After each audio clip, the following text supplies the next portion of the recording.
Jergal, once known as the Lord of the End of Everything, is a truly ancient primordial deity who has undergone different stages of development. There is a distinct possibility that we as players may have already encountered the demipower in some form during early access, and he could easily play an important role of some kind during the full game of Baldur's Gate 3. But as with many deities, for some his origins are shrouded in mystery, and it would behoove us all to better understand his role in the Forgotten Realms, both past and present. If one were to investigate the deities of the Forgotten Realms in the present moment, one would discover dozens and dozens of deities, some of which are interloper deities from other crystal spheres and worlds, and some who have ascended from mortal status, and some with still other origins. But this was not always so. As I had intimated in my video about Shar, after the battle between Shar and her sister Selûne, new life and worlds were created, and among these things, new deities emerged in the aftermath of the conflict to fulfill new roles and portfolios.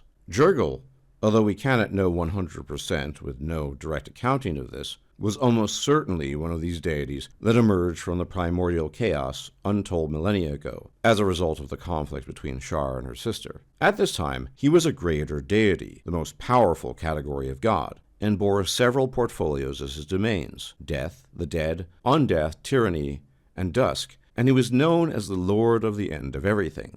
In his heyday, he was responsible for the records of the final resting place of all of the dead, and strove for order in death, anticipating the ever-encroaching end of all things living. He was the judge of the damned, and it was said that only Jergal knew the final disposition of every being and day of every being's final death, and that he was never wrong. The ultimate tyrant. No one escaped Jergal's grasp once they fell under the aegis of his portfolio, and he was very jealous of his position, and even those of other faiths who sought to resurrect companions had to placate him or risk his retribution. Jergal was never visibly angered, and always spoke with a disembodied, chilling voice that echoed with the dry whisper of a long-forgotten crypt. His tone was deceptively bland and colorless, and his demeanor appeared excessively formal, all the while portending unimaginable horrors with each word.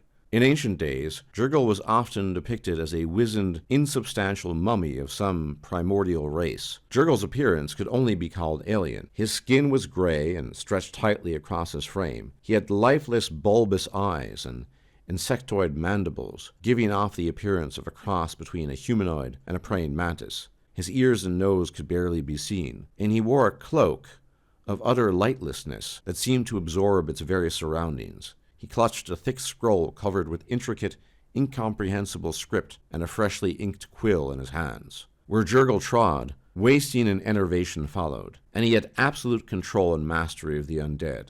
And, with a mere gaze, he could learn the sum total of a person's life, his joys, his fears, actions, and ultimate demise, and by simply inscribing a mortal's name on his scroll, he can inflict a being's fated demise immediately with but a thought. Jergal was a terrifying figure, and ruled over death and the dead as a tyrant for countless millennia. But at some point in time, he grew weary of his station and obligations, though we are never told why. Perhaps out of boredom, perhaps for some other reason. And it was at this time that three power-hungry mortals on Faerûn were questing after godhood: Bane the tyrant, Myrkul the necromancer, and Baal the assassin. A topic, of course, to discuss in greater detail in a separate video. But having battled their way through the hordes of undead in the Grey Waste to Jergal's elaborate bone castle, and expecting resistance, the Lord of the End of Everything quietly stepped down and allowed his portfolio to be divvied up between the three of them, with Jergal offering his services to the next Lord of the Dead as a scribe and seneschal to assist him in his duties. Over the ensuing centuries, Jergal became largely forgotten during his service to Myrkul, fading into the background and dwindling to the status of demipower, and transitioning from his old portfolio to a more humble and restrained portfolio of fatalism and order and death. During this time, Jergal shifted from an evil perspective, specifically a lawful evil one, to a decidedly neutral perspective, specifically lawful neutral, continuously favoring law and order, but relinquishing his more sinister aspects. In his time as Seneschal of Lord of the Dead, Jergal has served three different masters: Myrkul, Cyric, and lastly, Kelemor. his current master. Jergal's relationship with each of these deities is varied. It is said that he got along reasonably well with Merkle, rather disliked Cyric and chafed under his rule, going so far as to subtly undermine his then-master, and gets along quite well with his current master, Kellamore, with whom he shares much overlap in terms of outlook, at least as concerns law and order, although they differ in their views of undead, as Kellamore is strongly opposed to their creation and existence, whereas Jergal merely views them as tools towards an end. Of course, the modern incarnation of Jergal remains as obsessed with death as his older incarnation was, albeit with less malice. Some say he might even fade in time into his own end, and that it could be something that he wishes for himself, ultimately. Jergal still retains a small but devoted clergy. The clergy of Jergal are known as the Scriveners of Doom. Within their ranks, the high priest of each temple is known as the first Scrivener of Doom, but otherwise, the faith eschews titles or ranks. His faith is most popular in Thay, a land of much death, but hardly extant in other regions of Faerun, as his faithful spend most of their days in lifeless crypts and mausoleums. In the context of Baldur's Gate 3, we almost certainly know that Jergal will be a factor. The ancient tomb we encounter shortly after leaving the Nautiloid contains a statue of Jergal, which is remarked upon by you or your companions upon passing a perception check.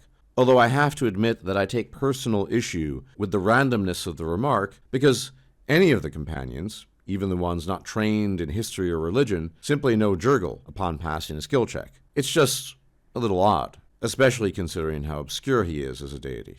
More interestingly, we encounter a rather odd undead who is peaceful and simply asks us a single question: what is the value of a single mortal life? Which you can answer in various ways. But there's some speculation that this figure might in fact be some manifestation of Jergal, given that he is discovered behind a statue of Jergal. Although my own take is that he is neither Jergal nor a manifestation of Jergal, but rather a servant of the Scribe of the Doomed, as the undead creature does not really resemble the descriptions that can normally be attributed to Jergal. That said, it is still an observable and obvious connection to the deity, and one that cannot be ignored. However, any speculation past this point would be unfounded and uninformed, as we simply do not know what will happen with the full release of the game. But one thing we can say is that, whether it is Jergal or not, the creature we meet is implicated in our adventure in some way, and will likely be relevant to it down the line. We'll just have to keep our eyes open and our ears peeled.